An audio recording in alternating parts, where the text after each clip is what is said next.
Our last interview of our last show is tonight with Luca Page, who is the founder of Radically Fit, a gym in Oakland, which is open to all genders and all bodies.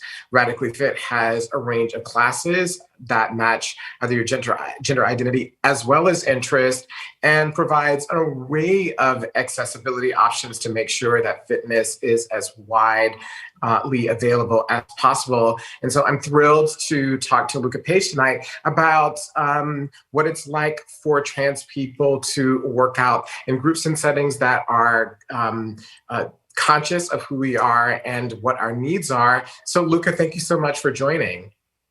Hi, Imara. Thank you for having me. Of course, of course. What made you start Radically Fit? It's hard to find another gym or space like Radically Fit in the entire country. And so that means that your idea is unique. And what made you decide to start it?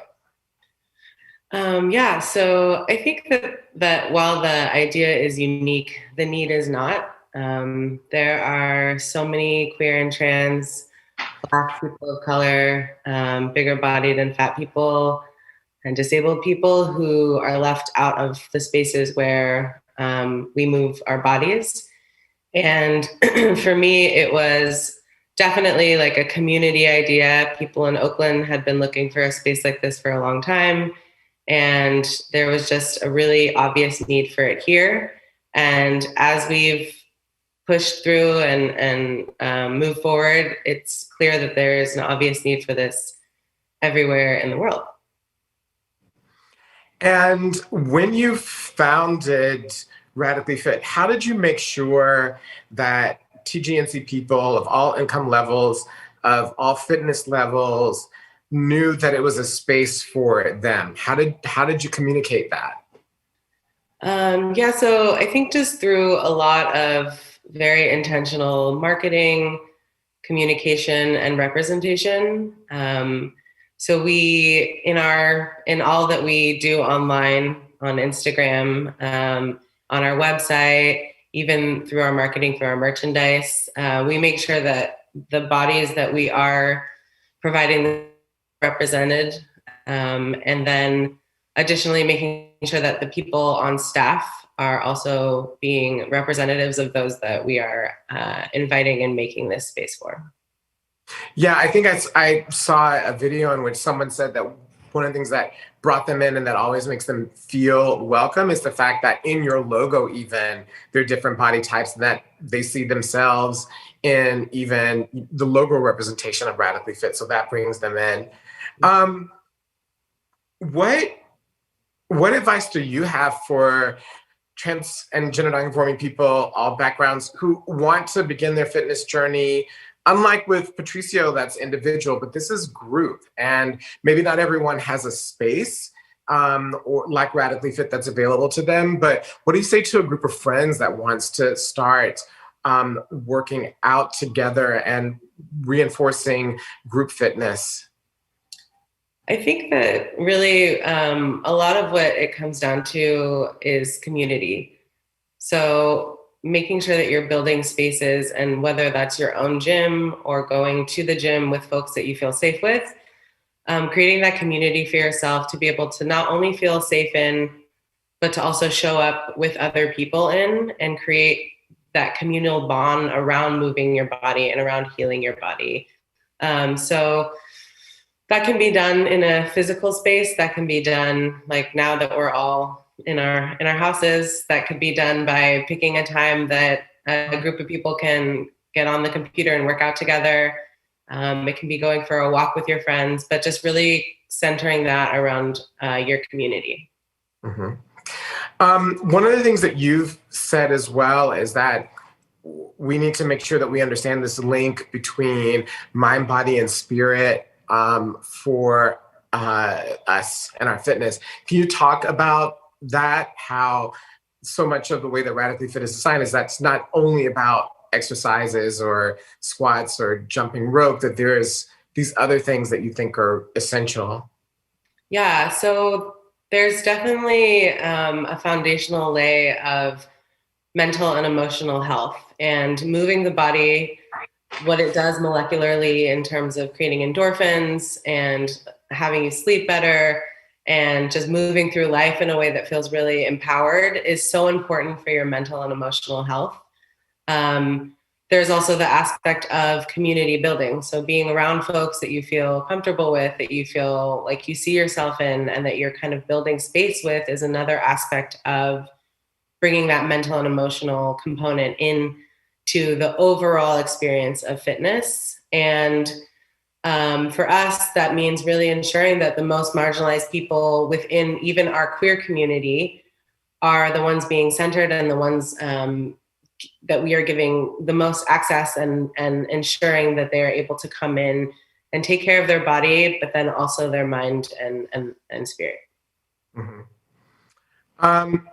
And I also think, I'm also wondering if you can talk about something that Patricio said, which is the importance of starting small. Another story that struck me from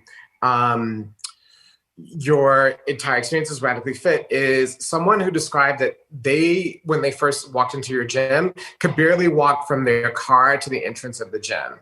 And that within 6 months, they had a really big change. And I think that, again, we think that we have to be a certain fitness level to start fitness, but that's not a part of your philosophy. And I'm wondering if you can just touch on that as well. Yeah. When I heard Patricio stating that, I was like, yes, that's exactly like a really wonderful and key piece of advice to give people that are just starting out. And they're right. Like in the media, we are inundated with kind of this push to get to a specific goal in a specific time. And if you don't do that, you've somehow failed yourself. And really, the goal is making sure that whatever you're doing is sustainable, and that with anything is starting off small. So just like you would start any other kind of practice in your life, you can't go from 0 to 100 in a week. That's just not possible for your body. It's not safe for your body, and it's not sustainable for your body. So there is definitely a huge importance in slowing down, and also really picking things that you feel good about, you feel called to, the kind of exercises that make you want to come back and make you want to build this as a life practice. I know exactly who you're talking about, and in that video, and that person who made that pretty big leap in her life definitely started out really slowly and coming to the gym when she was able to, and coming to the classes that really felt good to her. And within, a longer period of time, she was able to see those really big changes in her emotional health, mental health, and her physical health. Wow. And for you personally, what has Radically Fit meant for you? Like, it's not only something that you've started, but it's also your life, and you've been on a journey during the time that you're in and been doing Radically Fit. And I'm wondering what the connection has been for you as well as being a part of this project and at this point in your life.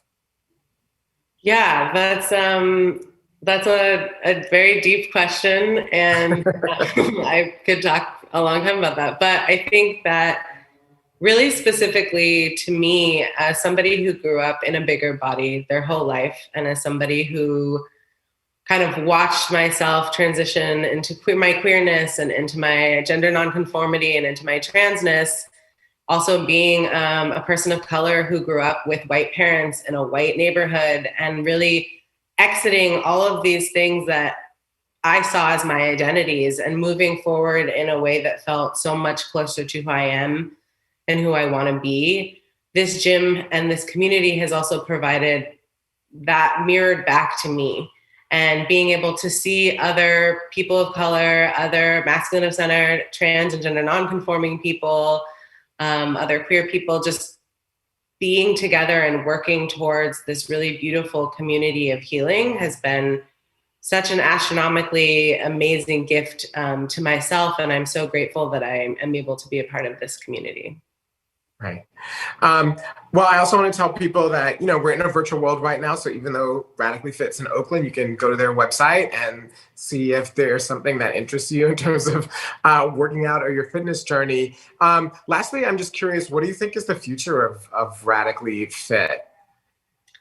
I think the future of Radically Fit is going to be really continuing to serve the Oakland specific community, and also continuing to spread our message across the country, across the world. And most importantly, we're here to deconstruct the white supremacy and the patriarchy that reigns so intensely in the fitness culture and in diet culture, and break those things down and show people what body positivity and fat positivity really looks like in this industry, what centering Black and brown people, queer people, trans people, and disabled people looks like in this industry, and making sure that we're helping other people create spaces like Radically Fit. Because while Radically Fit is really unique and amazing, it should be everywhere. And we want to make sure that we're helping other communities be able to build this for themselves. Absolutely. Well, Luca Page, thank you so much for coming on tonight, for your leadership in creating Radically Fit, and for giving us insights about how to get radically fit in our own lives, and are just sending you and your entire team and everyone who's associated with the gym all the best. Thank you so much. Thank you. Okay. Thank you. That was Luca Page, who is the founder of Radically Fit, a gym in Oakland for all genders and all bodies. You are watching Lives at Stake. Well, before we close out tonight's show, I just wanted to acknowledge that we're all at the same time experiencing news that Cicely Tyson, the legendary actress, passed today at the age of 96. There's so many tributes that are flowing into her. They are well deserved. And so we want to acknowledge her and her passing in our program, because it's occurred right now, the tributes and the acknowledgement of that in real time. So this is the last time I'm going to close out Lives at Stake. It has been an amazing journey over the past year. When we started this show, we had thought it was going to be totally different. We thought that it was going to be in a studio with a live audience, and that there would be a range of topics that we had to be able to embrace that weren't only about the world coming to an end, seemingly, and a lot of pain and death and suffering, but also centering joy and so many brilliant parts of our community. But that's not the year that we had last year, and that's not the show that we did. We did a show that we thought was going to be relevant to the audiences and the communities that we wanted to reach. We did a show that we had to produce remotely, figure out how to do that remotely, from New York and from other places, and broaden the scope of the show to be national as well. And so there are lots of ways in which the reality of 2020 changed Lives at Stake. But as I said at the beginning, we're also incredibly proud of the work that we've been able to do, the people that we've been able to have on, names like India Moore, and other people that you may not have known, like Luca Page, and highlighting all the ways in which our community was responding and stepped up during an incredible year, 2020, and during that helped to change the world. We think that it's only fitting that as a program and a video program with so many different resources, that we end with a retrospective video of all the work that we've done. I wanted to just thank you again for watching, and I hope that you will come on this journey to take a look back at Lives at Stake. This is the first time that I'm seeing this video as well. So without further ado, a look back at Lives at Stake. Moving beyond the gender binary is not about erasing your right to be a man or a woman. Rather, it's about saying that man and woman are two of infinite options. If you just see another trans person doing something that you didn't know was possible for you, it unlocks potential for you. That it really does make a big difference for trans people to be in the room when these policies are being discussed. You know, one of the things that I think that folks don't recognize about trans folks is that we have a true asset, having lived multiple lived experiences. We all have this assumption that we know what a trans person will look like, but honestly, we don't. I don't look like you, you don't look like me, and I obviously don't look like any other trans person. There are times when you're too trans and times when you're not trans enough. But for me personally, I'll just say that I don't run away from the fact that I'm trans. I'm just always thinking about community when, especially when there's a systemic shift of some sort, because, you know, our community is the last to be sought out for until the last to be looked after. My favorite quote from Marsha is, you know, I might be crazy, but that don't make me wrong. And I think in a world that's consistently telling Black trans people that we're wrong about everything, that we're wrong for wanting more for ourselves, that we're wrong for wanting more for our communities, that is a relatable thing that we wish we had the freedom to just exist in, like Marsha did. As far as my trans community or anyone who falls under the umbrella of trans, I want them to feel hope. I want them to feel purpose. I want them to feel royal and being invited into that moment.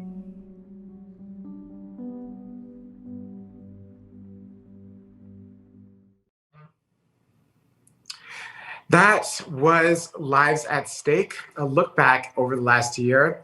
Thank you for joining us. We appreciate you joining us and appreciate you and your lives. We're sending you all the best into 2021.